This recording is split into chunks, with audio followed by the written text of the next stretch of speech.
Guys আমি এই ভিডিওতে আলোচনা করব মিউচুয়াল ফান্ডে কখন লামসাম করা দরকার। আর এই নিয়ে একজন আমাকে কমেন্ট বক্সে মেসেজ করেছিল, সে লামসাম ব্যাপারে জানতে চাইছিল মিউচুয়াল ফান্ডে। তা আমি এই নিয়েই আজকে আলোচনা করব এই ভিডিওতে। তা বলে রাখি, মিউচুয়াল ফান্ডে যখন তখন লামসাম করা উচিত নয়, তাহলেই লসের মুখ দেখতে হবে, টেনশানে থাকতে হবে, অনেক রকম সমস্যা হবে।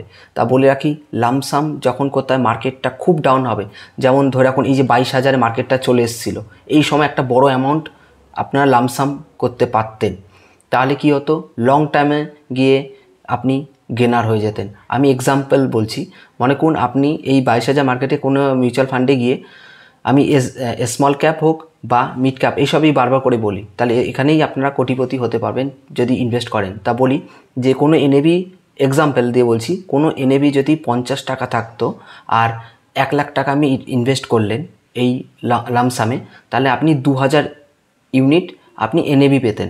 তা আপনাকে 10 থেকে 15 বছর ওয়েট করতে হবে। Mutual fund long term, short টার্মের জন্য নেয়, আর শর্ট টার্ম হলেই লস খেয়ে যেতে হবে।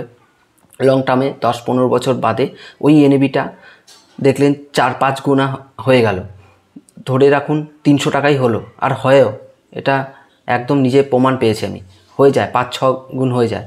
তা দেখলেন 300 টাকা হয়ে গেল, তাহলে ওখানে আপনার 2000 ইন্টু 300 করলেন, সেখানে আপনি 6 লাখ টাকা হয়ে গেল। আপনার 1 লাখ টাকাটা আপনার 6 লাখ টাকা হয়ে গেল 10 থেকে 15 বছর বাদে। তা এর জন্য এইভাবেই আপনাকে ইনভেস্ট করতে হবে। আর এই সিচুয়েশন মার্কেটে কি করবেন, 10-15 হাজার টাকা হোক, 20,000 টাকা হোক, এর ওপর একদম না, বা 15,000 টাকা হোক, এরকম একটা অ্যামাউন্ট ইনভেস্ট করে যখনই আরও মার্কেটটা ডাউন হবে, মার্কেটটা একটু পড়ে গেল, তখনই আপনি 5,000 হোক, 10,000 হোক, একটু বেশি অ্যামাউন্ট দিয়ে অ্যাডিশনাল পারচেস করতে থাকবেন। তাহলে কি হবে, আপনার এনএবিগুলো অ্যাড হতে থাকবে কম অ্যামাউন্টে, আর সেটা লং টার্মে গিয়ে গেনার হয়ে যাবেন। এইভাবেই আপনাকে বুদ্ধি করে চলতে হবে। আর একজন তো আমাকে এই লামসাম একটা প্রবলেম পড়েছিল, সে নাম বলা যাবে না ব্যাংকের নাম, সেই ব্যাংকের ম্যানেজারের কাছে গেছিলো, যে শুনে গিয়েছিল যে আমি এরকম মিউচুয়াল ফান্ড ইনভেস্ট, সে তাকে এমন একটা বড় অ্যামাউন্ট করেই দিয়েছিল, সে তো জানতো না যে মিউচুয়াল ফান্ডে কখন লামসাম করা দরকার। তা আমি বলে রাখি, যখনই বারবার করে বলছি মার্কেট ডাউন থাকবে বা মার্কেটে এই যে পজিশনটা রয়েছে, কম অ্যামাউন্ট করে অ্যাডিশনাল পারচেস, তা সে তো ব্যাংকের ম্যানেজারের কাছে গিয়ে তো ব্যাস, ম্যানেজার তো ওই ঠান্ডা একই জিনিস গল্প, যে ঠান্ডা কোল্ড ড্রিঙ্কস আর চা বিস্কুট খাইয়ে তাকে তো বড় অ্যামাউন্ট 4 লাখ টাকা তাকে দিয়ে ইনভেস্ট করিয়েছে।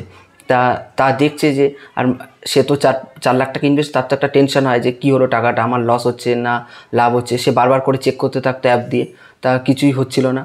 তা অনেক, তখন মার্কেটটা ঠিকঠাক নেই, তা অনেক লস হয়ে যাচ্ছিল।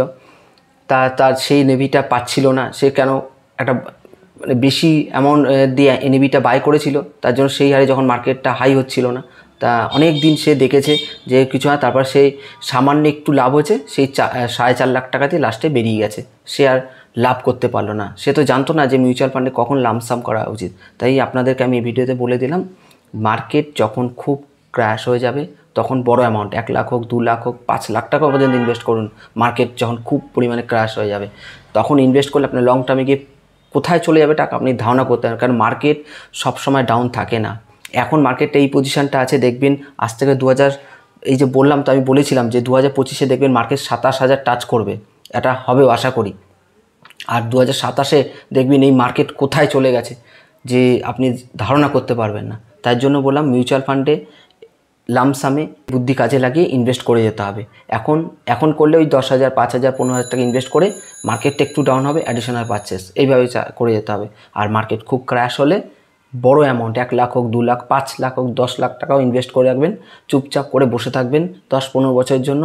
আপনি নিশ্চিন্ত মনে, এটা কোটি টাকার বললাম তো, 10 লাখ টাকা ইনভেস্ট করলে কোটি টাকার কাছাকাছি নিয়ে চলে যেতে পারবেন মিউচুয়াল ফান্ড থেকে। এটা সম্ভব, একমাত্র এই মিউচুয়াল ফান্ডে সম্ভব।